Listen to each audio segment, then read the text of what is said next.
పుల్వామా అమరవీరులకు కొవ్వొత్తుల నివాళి. జమ్మూ కాశ్మీర్లోని పుల్వామా జిల్లా వద్ద జరిగిన ఉగ్రవాది దాడిలో దేశ రక్షణలో ప్రాణాలర్పించిన 40 మంది అమరవీరులకు నివాళులర్పిస్తూ జీవీఎంసీ ఎదురుగా గాంధీ విగ్రహం వద్ద ఉత్తరాంధ్ర గ్రామీణ వైద్యుల సంఘం కొవ్వొత్తుల ప్రదర్శన నిర్వహించారు. ముఖ్య అతిథిగా ఏవైఏ సంస్థ గౌరవ అధ్యక్షులు భూపతిరావు మాట్లాడుతూ, ఉగ్రవాదుల దాడులను అరికట్టాలని, దేశ రక్షణకు ప్రాణాలర్పించిన అమరవీరుల త్యాగాలను స్ఫూర్తిగా తీసుకోవాలని, యువత కూడా దేశ రక్షణలో భాగస్వాములవ్వాలని తెలిపారు. వ్యవస్థాపాధ్యక్షులు జంగం జోషి మాట్లాడుతూ, ప్రతి ఒక్కరూ దేశ రక్షణకు తమ వంతు బాధ్యత నిర్వహించాలని, ఉగ్రవాదాన్ని నిర్మూలించాలని కోరారు.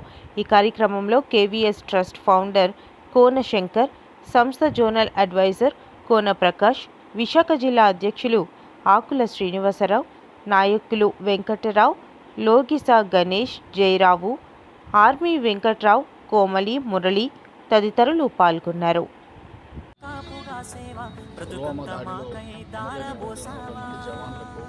సంఘీభావాన్ని తెలియజేసుకుంటూ తల్లి కట్టుకున్న కష్టాలను మోసేవా, కన్నుల దుఃఖాన్ని దాసి నడిసావా, అమరవీరులకు ఘనంగా నివాళులర్పిస్తూ ఉన్నాము.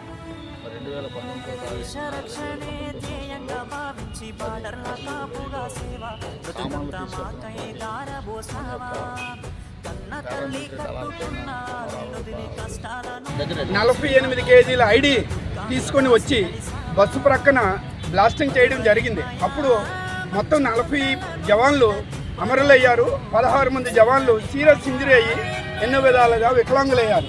ఆ సమయంలో మన వాళ్ళు ప్రతి ఒక్కరు కూడా ఎంతో కన్నీటి పర్యంతమై చాలా ఇబ్బందులు ఎదుర్కొంటూ ఎన్నో ఫ్యామిలీలు తుడుచుకుపోయాయి.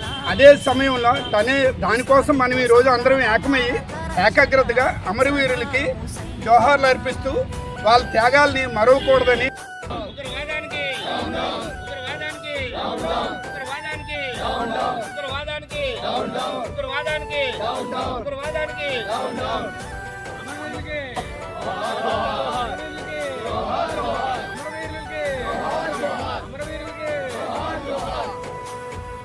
సావు కంటి ముందు సిందేసిన రొమ్ము ఇరిసి అడుగులే సావయా,